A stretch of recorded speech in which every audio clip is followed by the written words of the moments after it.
Magandang araw mga kabukid. Welcome back to my channel, El Kabukid. Ngayong araw na to mga kabukid, nandito tayo ngayon sa Barangay Bicos, Rizal, Nueva Ecija, no? Yung nakikita niyo sa likuran, ang napakasipag ko pong bossing, si Sir Isagani. Sir, shout out sa iyo. Good morning. Solo flight ngayon si Sir. Wala pa yung aming mga bossing. Boss Omi, nasan ka na? Shout out sa iyo. Si Sir, nakaka-isang hilera na lang niroroll na punla ito. Ngayon kasi mga kabukid ay ililipat ito or itatanim na itong punlang ito sa permanente niyang taniman, ano? Kung saan doon na siya palalakihin hanggang sa i-harvest. Ito po yung pinakamabilis na paraan ng pagpupunla. Kasi yung normal, ipupunla mo, isasabog mo, bibilang ka po ng 18 to 21 days. Sometimes umaabot pa ng 25 days. So dito po sa gantong method, sa gantong paraan, umaabot lang po ito ng 10 to 12 days old. So tanungin natin si Sir Isagani sa bagay na yan. Ayan mga kabukid, ang ganda, no? Parang carpet. So nung nakaraang linggo mga kabukid, itong tinututukan ko ng video ngayon ay kulay puti pa po ito dahil parang 3 araw pa lang nilang naisasabog. Ngayon, ang berde na rin.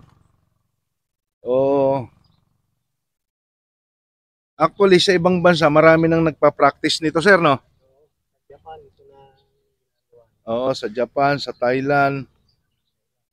Ito nakakatuwa dahil nung nakaraang season po kasi, nagganito na rin ang ginamit nila Sir Isagani doon sa mga nakapanood sa video ko.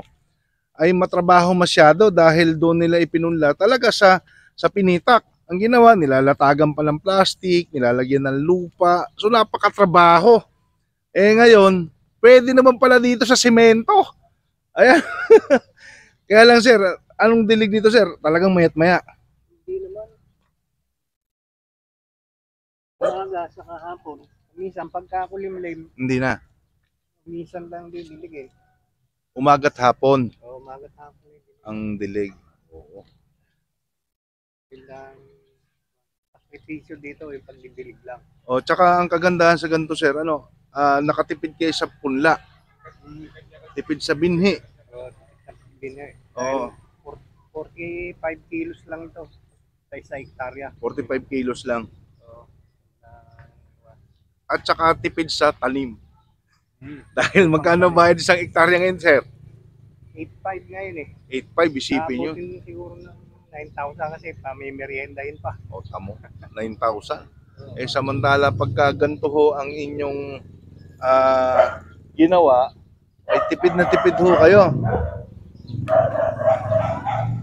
Parang dalawa na yata, sir, yung iyong ano na yan, sir? Planters. Dalawa yun. Ito na yung ating mga tropa pitch.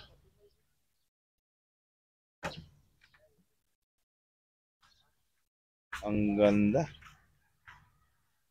Oy, good morning sa inyo. Shout out, shout out. Good morning po.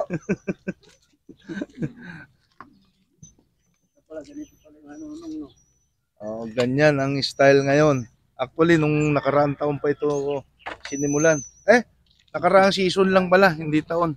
Ganun yung dugtungan ng ilalim. Ganito sa Japan. Yan.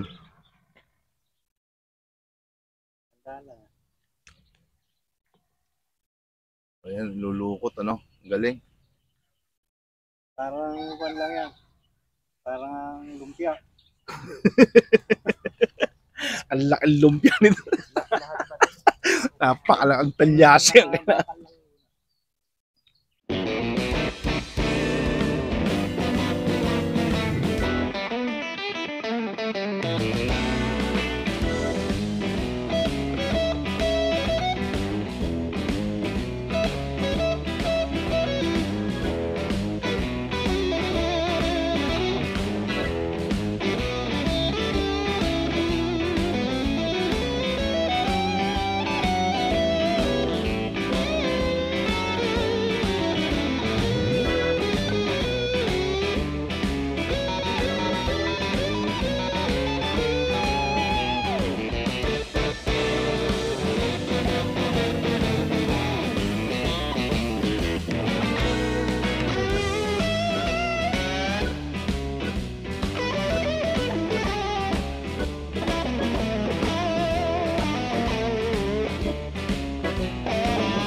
mga kabukid.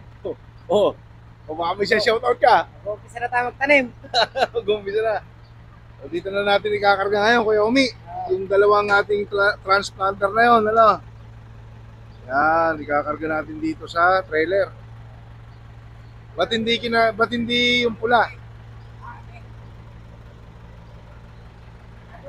So, panahon pa ho ni Magellan to, mga kabukid.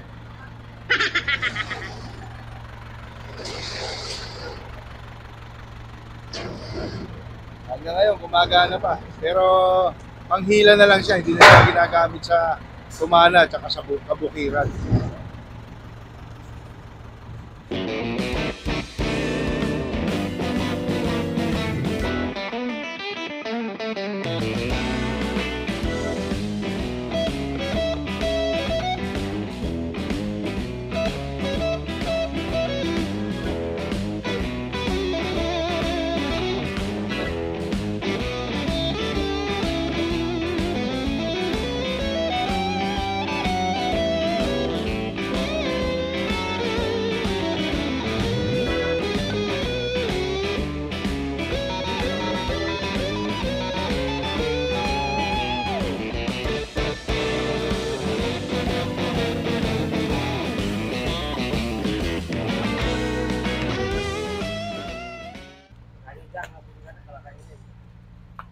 O, sasara.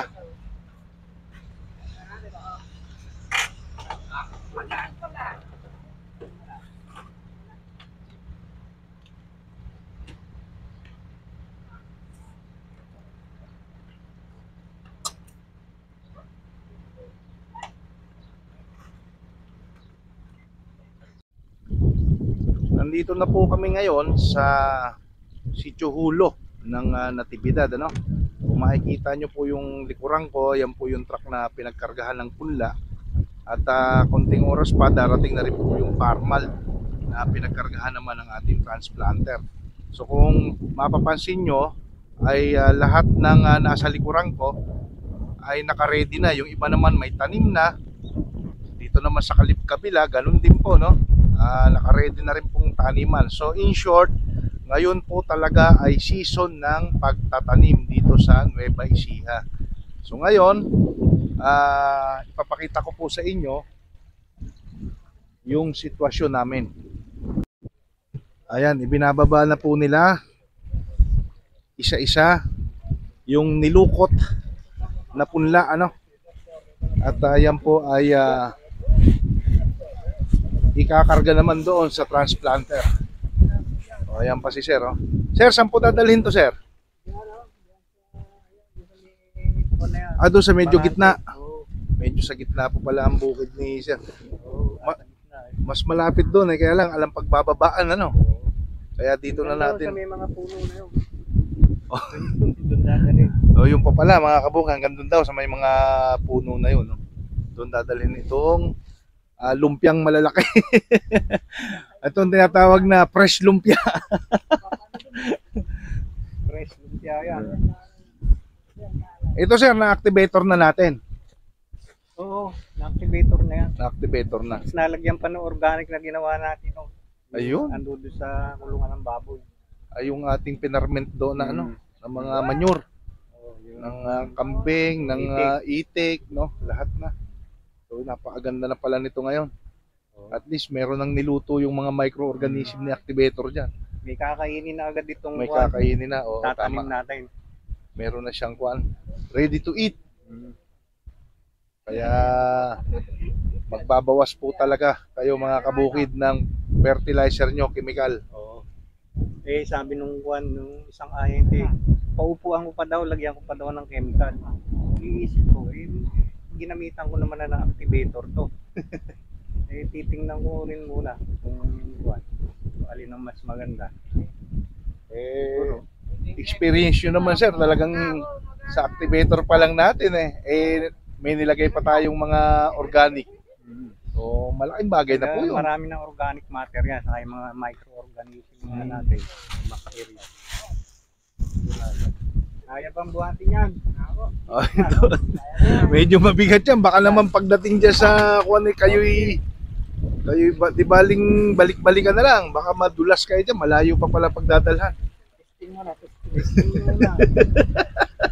Mga naka-ninja na kayo ngayon. Pagka, ano, Nakakaya pa. kaya, Taga. oo. Pero pag di kaya, bawasan ng isa. Yan na. Ayan. Kaya.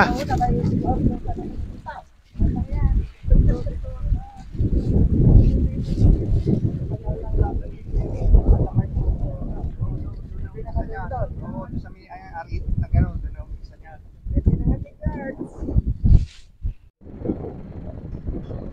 Dumating na ang reinforcement ni Sir Isagani.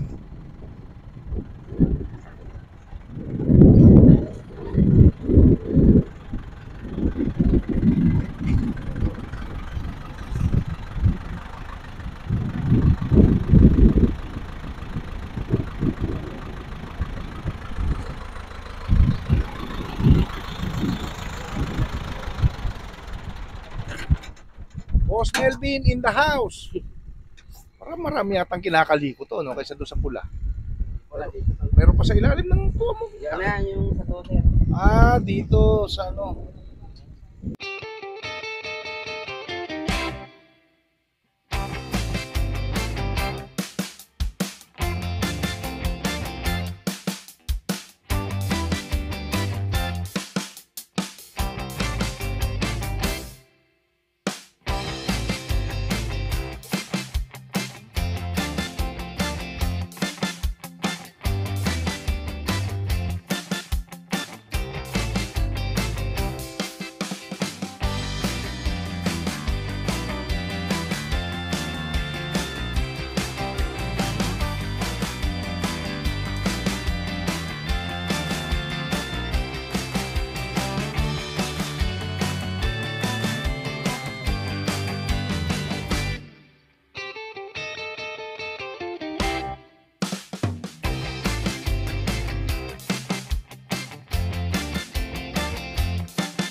Napakalapad ng bukid dito sa Hulo. Ano po?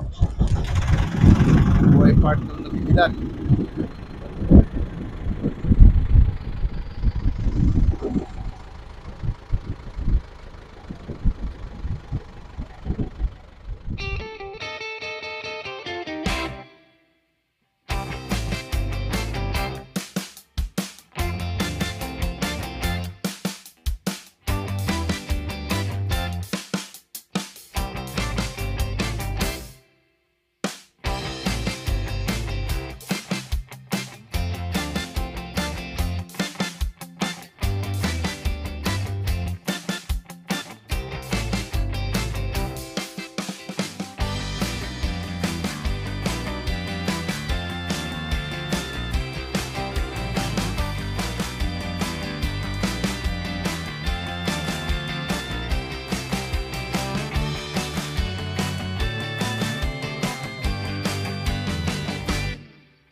Sitwasyon dito, mahangin, ulim din.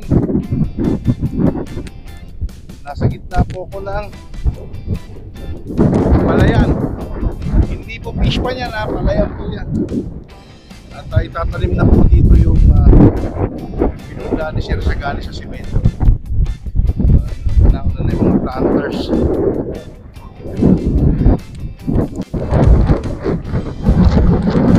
Hangin lang. Napakaluwang palayan dito.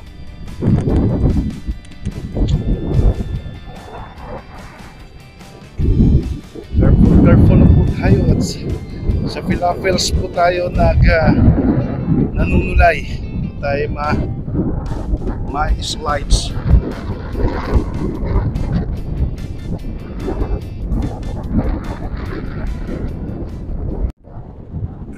Ito na simula.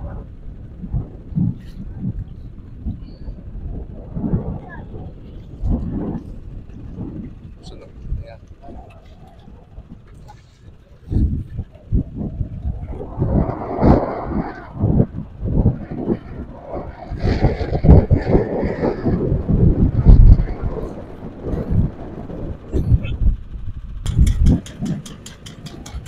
Bilhin, ano?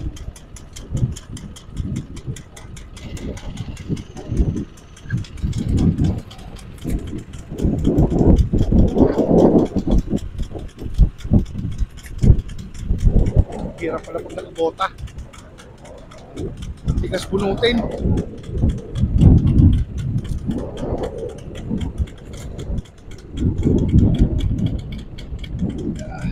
Hirap bunutin. Sa binita ka dumaan. Yan ako. Ganda rin, no?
Sumama ang panahon.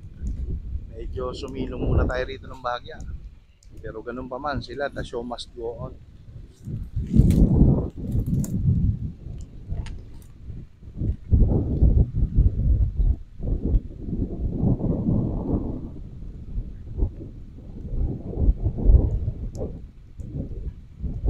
So ito pong bukid ni Sir Sagani rito ay 10 hectares po ito hanggang doon. Dito lang po yan sa ulo.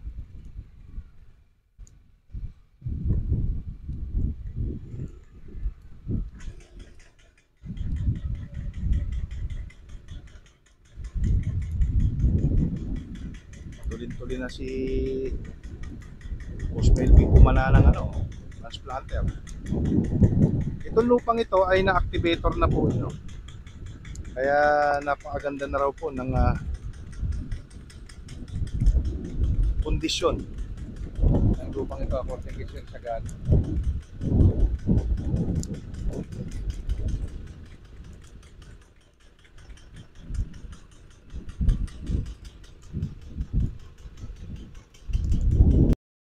Naabot na po kami ng ulan dito. Nakisilong po muna ako pero sila Kuya Omi, the show must go on.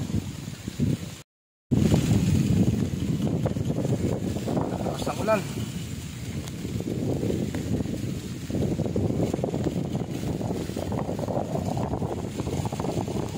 Wala ko sa puno ng mangga, may savior. Mga tagapaghakot natin, no? Meron po buhay magsasaka, buhay probinsya. Ulan, init, putik, awis, nasusugatan kung minsan dahil nakakaapak ng buhol. Ay tuloy pa rin. Doon din sa kabila, sa kaduluduluan, no? Mga nagtatanim din po yan sila dyan, no? Wala rin tigil.